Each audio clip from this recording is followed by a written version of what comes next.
بسم اللہ الرحمن الرحیم۔ آج ہم فارسی کی دوسری کتاب کے 8ویں سبق کا آغاز کرتے ہیں۔ تو ہمارا سبق چل رہا تھا سیر باغ و حش میں، سیر و باغ و حش یعنی چڑیا گھر کی سیر۔ تو اس میں ہم پہنچے تھے فیل افریقہ بسیار تفاوت و فیل ہنداشت گوشائے کھیلے بزرگ تر و پہن تر بود۔ اب آگے ہم سبق شروع کرتے ہیں۔ تو آگے کہتے ہیں گاؤ میش وحشی بزرگ و کوچک ہم بودند۔ تو گاؤ میش کہتے ہیں بھینس کو۔ بھینس دو قسم کے ہوتے ہیں، ایک تو جو ہمارے اور آپ کے گھر میں ہوتی ہیں، دودھ دیتی ہیں، اور ایک جنگلی بھینسا ہوتی ہے۔ ایک بھینس جو ہے جنگلی ہوتی ہے، جنگل کے اندر۔ ان دونوں میں تھوڑا سا فرق ہوتا ہے۔ اور ایک قسم کی اور بھینس ہے جس کا آگے تذکرہ ہوگا، اس کو تبتی بھینس کہیں گے۔ تو کہہ رہے ہیں کہ جو ہمارے اور آپ کے گھر میں، ہمارے محلے کے اندر، آبادی کے اندر جو بھینس ہوتی ہے اس کو تو سب دیکھتے ہیں، تو اس کو چڑیا گھر میں رکھنے کی ضرورت نہیں ہے۔ لیکن انہوں نے جو وہاں بھینس دیکھا تھا وہ بھینس جو ہے جنگلی بھینس تھی، تو اس کے بارے میں جو ہے یہ تذکرہ کر رہے ہیں۔ کہہ رہے ہیں گاؤ میش وحشی، وحشی کے معنی جنگلی، اور بزرگ کے معنی بڑا، اور کوچک کے معنی چھوٹا، اور ہم کے معنی بھی، اور بودن معنی تھی۔ تو گاؤ میش وحشی بزرگ کوچک ہم بودن، جنگلی بڑی اور چھوٹی بھینسیں بھی تھیں۔ گاؤ میش وحشی جنگلی بھینس، بزرگ بڑی، کوچک چھوٹی، ہم بھی بودن تھیں۔ گاؤ میش وحشی بزرگ و کوچک ہم بودن، جنگلی بڑی اور چھوٹی بھینسیں بھی تھیں، یعنی چڑیا گھر کے اندر ان کو بھی رکھا گیا تھا۔ گاؤ میش تبت نیز دیدم، گاؤ میش تبت تبتی بھینس، گاؤ میش تبت تبتی بھینس نیز بھی دیدم میں نے دیکھا۔ گاؤ میش تبت نیز دیدم، تبتی بھینس بھی میں نے دیکھا۔ از اطرافش، اس کے ارد گرد، طرف کی جمع اطراف، یعنی اس بھینس کے بدن پر۔ از اطرافش، اس کے ارد گرد، آ قدر پشم آویختہ، اس قدر بال، پشم کے معنی بال، اون، آ قدر معنی اس قدر پشم بال آویختہ بود، لٹکے ہوئے تھے، کہ وہ زمین می کشید، کہ وہ زمین پر گھسیٹ رہی تھی، یعنی اس کے بدن میں بہت بڑے بڑے بال تھے جو زمین تک لٹک رہے تھے، اور جب وہ چلتی تھی تو زمین پہ بال گھسٹتے ہوئے جاتے تھے۔ تو از اطرافش، اس کے اوپر، اس کے ارد گرد، آ قدر پشم، اس قدر بال، آویختہ بود، لٹک رہے تھے، کہ وہ زمین می کشید، کہ وہ زمین پر گھسیٹ رہی تھی۔ بسیار مہیب، بہت ہی زیادہ ڈراؤنی تھی، مہیب معنی ڈراؤنا، بسیار مہیب، بہت زیادہ ڈراؤنی تھی۔ حیوانات عجیب دیگر ہم آ قدر، حیوانات عجیب مضاف مضاف الیہ ہے، حیوانات عجیب، عجیب حیوانات، دیگر دوسرے، حیوانات عجیب دیگر، عجیب دیگر، دیگر عجیب حیوانات، ہم بھی آ قدر اس جگہ، در آجا، آ قدر اس قدر، در آجا اس جگہ، دیدہ شد دیکھے گئے، کہ بحساب نیامد، حساب میں شمار، بحساب نیامد جو شمار میں نہیں آتے۔ تو اب ترجمہ دیکھیے ایک مرتبہ اور، حیوانات عجیب دیگر، دیگر عجیب حیوانات، ہم بھی آ قدر در آجا اس قدر اس جگہ میں، دیدہ شد دیکھے گئے، کہ بحساب نیامد کہ جو شمار میں نہیں آتے، یعنی بے شمار عجیب حیوانات وہاں تھے۔ ہر نوع حیوانات، ہر قسم کے حیوانات، کہ در ہر اقلیم بودہ، اقلیم کہتے ہیں ملک کو، تو ہر نوع حیوانات، ہر قسم کے حیوانات، کہ در ہر اقلیم بودہ جو ہر ملک میں ہوتی ہیں، در آجا اس جگہ، جمع نمودہ ان جمع کر دیے گئے تھے، یعنی ہر ملک سے جو ہے کچھ جو ہے ہر ملک میں کچھ نہ کچھ عجیب جو ہے جانور اور حیوانات پائے جاتے ہیں، ان تمام کو اس چڑیا گھر کے اندر جمع کر دیا گیا تھا۔ در کمال نظافت و پاکیزگی خوراک ہر ایک رامی دہن. در کمال نظافت و پاکیزگی انتہائی، کمال کا ترجمہ انتہائی بھی کر سکتے ہیں اور کمال کا ترجمہ کمال بھی کر سکتے ہیں. در کمال نظافت و پاکیزگی، کمال نظافت اور پاکیزگی سے یا انتہائی نظافت اور پاکیزگی سے خوراک، چارہ یا خوراک ہر ایک رامی دہن ہر ایک کو دیا جا رہا تھا. در کمال نظافت و پاکیزگی، انتہائی نظافت اور پاکیزگی سے ہر ایک کو خوراک دیا جا رہا تھا. انواع توتیہا و طاؤسہا، طوطا کی جمع توتیہا اور طاؤس کی جمع طاؤسہا. طوطا کہتے ہیں ایک جانور ہوتا ہے، ایک پرندہ ہوتا ہے ہرے کلر کا، اور طاؤس مور کو کہتے ہیں، اس کی جمع طاؤسہا. اور تو کہہ رہے ہیں کہ انواع توتیہا و طاؤسہا، تو اب ترجمہ کریں گے کہ قسم قسم کے طوطے اور موریں، قسم قسم کے طوطے اور موریں. اس کے بعد کہہ رہے ہیں وہ انواع مرغہائے خوش رنگ، یہ مرغ کی جمع مرغہائے، اور مرغ کہتے ہیں پرندے کو. تو اب ترجمہ ملائیے کہ انواع توتیہا و طاؤسہا، قسم قسم کے طوطے اور قسم قسم کی موریں، وہ انواع مرغہائے خوش رنگ اور قسم قسم کے خوش رنگ پرندے، مرغ کی جمع مرغہائے. در قفس بسیار بزرگ، در قفس بسیار بزرگ، بہت بڑے پنجرے کے اندر. اس کو ملا کے پڑھیں گے. قفس بسیار کی طرف مضاف ہے اور بسیار بزرگ کی طرف مضاف ہے. در قفس بسیار بزرگ، ایک بہت بڑے پنجرے میں مشغول پرواز و بازی بودن، پرواز کے معنی اڑنا اور بازی کے معنی جو ہے کھیلنا. تو اب ترجمہ ملائیں گے، مشغول پرواز و بازی بودن، اڑنے اور کھیلنے میں مشغول تھے. یعنی ایک بہت بڑا پنجرا تھا، اس کے اندر قسم قسم کے طوطے، مور اور جو ہے قسم قسم کے خوش رنگ جو ہے پرندوں کو اکٹھا کیا گیا تھا، اور اس بڑے پنجرے کے اندر جو ہے وہ سب پرندے کھیل رہے تھے اور اڑ رہے تھے.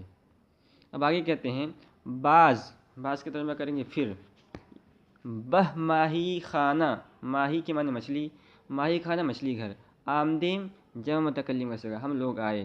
باز بہ ماہی خانہ آمدیم، پھر اس کے بعد ہم مچھلی گھر میں آئے. اب مچھلی گھر میں جب آئے یعنی جو ہے چڑیا گھر کے اندر جو ہے ہر قسم یعنی الگ الگ قسم کی چیزوں کو الگ الگ جگہ رکھا جاتا ہے. تو جہاں پہلے گئے تھے وہاں جو ہے قسم قسم کے جو ہے پرندوں کو رکھا گیا تھا، حیوانات کو رکھا گیا تھا، اور اس سے الگ ہٹ کر جو ہے ایک گھر بنایا گیا تھا، اور اس گھر کے اندر جو ہے قسم قسم کے مچھلیوں کو جو ہے اکٹھا کیا گیا تھا. تو کیسے اکٹھا کیا گیا تھا، کس چیز میں رکھا گیا تھا، اس کی تفصیل کر رہے ہیں. تو کہتے ہیں کہ دیدے ماہی ہا و حیوانات و نباتات بحری. دیدے جمع متکلم سے ہم نے دیکھا، ماہی کی جمع ماہی ہا مچھلی، حیوانات جاندار، اور نباتات ترجمہ کریں گے پودے. تو کہہ رہے ہیں دیدے ہم نے دیکھا، ماہی ہا و حیواناتی و نباتات بحری، اور سمندری جانوروں اور پودوں کو. مچھلی گھر میں آنے کے بعد دیدے ماہی ہا، ہم نے مچھلیوں کو دیکھا، وہ حیواناتی و نباتات بحری، اور سمندری جانوروں اور پودوں کو. توئے کا ترجمہ کریں گے بیچ. توئے حوضہا، حوض کی جمع حوضہا. حوض بڑے سے جو ہے بڑا سا ایک جو ہے گڈھا کر دیا جائے، اس میں پانی بھر دیا جائے تو اس کو حوض کہتے ہیں. تو یہاں شیشے کا حوض مراد ہے، آگے اس کی وضاحت کریں گے. تو کہہ رہے ہیں کہ توئے حوضہا، ایک حوض کے بیچ میں، ایک حوض کے بیچ میں، کہ روئے آہا، کہ اس کے اوپر والے حصے کو، ڈھکن، جہاں اوپر ڈھکن جو ہوتا ہے، تو ایک بڑا سا حوض تھا اور اس کے اوپر والے حصے میں کیا تھا؟ بلور. بلور ایک قسم کا دھات ہوتا ہے، شیشے کی طرح چمکیلا.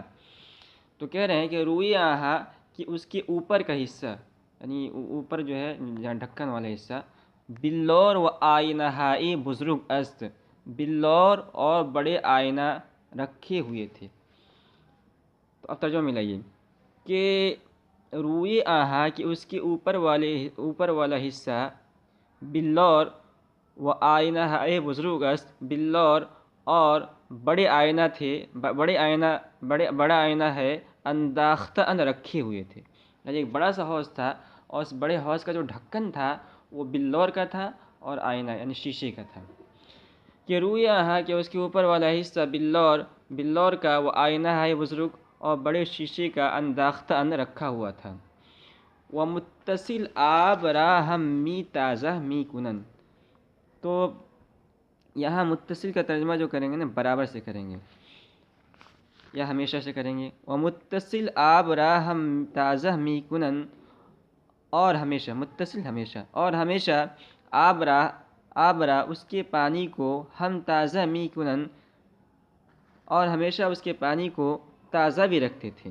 یعنی جو ہے وہ پانی ایسا نہیں کہ اس کو ڈال کر ایک مہینہ چھوڑ دیتے تھے، بلکہ پانی ہمیشہ جو ہے تازہ رکھا جاتا تھا، تازہ پانی ڈالا جاتا تھا. اب کہہ رہے از آنجا کی ماں ایستادہ تماشا می کر دیم. از آنجا اس جگہ سے، کہ ماں کہ ہم، ماں مانے ہم، ایستادہ کھڑے تھے، استادن سے، تماشا می کر دیم تماشا یعنی نظارہ دیکھ رہے تھے. تہے حوض پیدا بود، تہے حوض کا پیندہ یعنی حوض کا جو نچلا والا حصہ تھا. تو پیدا بود کا ترجمہ کریں گے سامنے تھا. تو اب ترجمہ ملاتے ہیں. کہتے ہیں کہ از آجا اس جگہ سے، کہ ما استادہ تماشا می کر دیم کہ جہاں ہم کھڑے ہوئے نظارہ دیکھ رہے تھے یا تماشا دیکھ رہے تھے.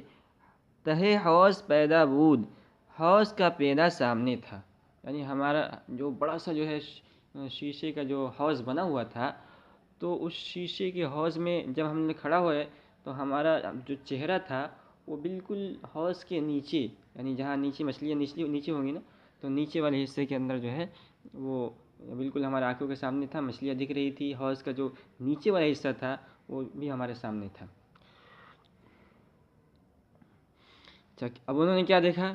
کہہ رہے ماہی ہا و جانور ہا و نباتات. ماہی ہا مچھلیاں، و جانور ہا اور جانور یعنی سمندری جانور، و نباتات اور جو ہے پودے. تو ترجمہ ملائیں گے کہ مچھلیاں اور جانور اور پودے، ماہی ہا و جانور ہا و نباتات، مچھلیاں اور جانور اور پودے بحالت طبعی کے دریا دارن. بحالت طبعی اپنی قدرتی حالت، اپنی فطری حالت کہ دریا دارن کہ جیسے سمندر میں رہتے ہیں. یعنی سمندر کے اندر جس فطری حالت کے اندر رہتے ہیں، اس شیشے کے حوض کے اندر بھی اسی حالت کے اندر جو ہے تیر رہے تھے اور گھوم رہے تھے. تو بحالت طبعی کہ دریا دارن اپنی قدرتی حالت کے ساتھ جیسے کہ سمندر میں رکھتے ہیں، پیدا ہستن دکھائی دے رہے تھے، پیدا ہستن دکھائی دے رہے تھے. باز خوابیدہ باز در حرکت. کہتے ہیں کہ کچھ جو ہے وہ سمندری نباتات، سمندری جانور اور مچھلیاں کچھ جو ہے ساکت تھیں، یعنی پانی کے اندر ٹھہری ہوئی تھی، اور باز در حرکت اور بعض جو ہے گھوم رہی تھیں. یعنی بعض جانور اور بعض مچھلیاں جو ہیں سمندر کے اندر بالکل چپ چاپ ایک جگہ بیٹھے تھے، ایک جگہ رکے ہوئے تھے، اور کچھ جو ہے حرکت میں تھے. کہہ رہے ہیں کہ خلاصہ ماہی ہائے عجیب نوعے رنگا رنگ بزرگ و کوچک. کہہ رہے خلاصہ یہ یعنی جب اتنا دیکھنے کے بعد جو ہے ہم مختصر بیان کر رہے ہیں کہ خلاصہ ماہی ہائے عجیب نوع نوع نوع رنگ رنگ. تھوڑی سی جو ہے مشکل ترکیب ہے، اس کو آپ تھوڑا سمجھیے. کہہ رہے ہیں خلاصہ ماہی ہائے عجیب نوع نوع رنگا رنگ بزرگ و کوچک.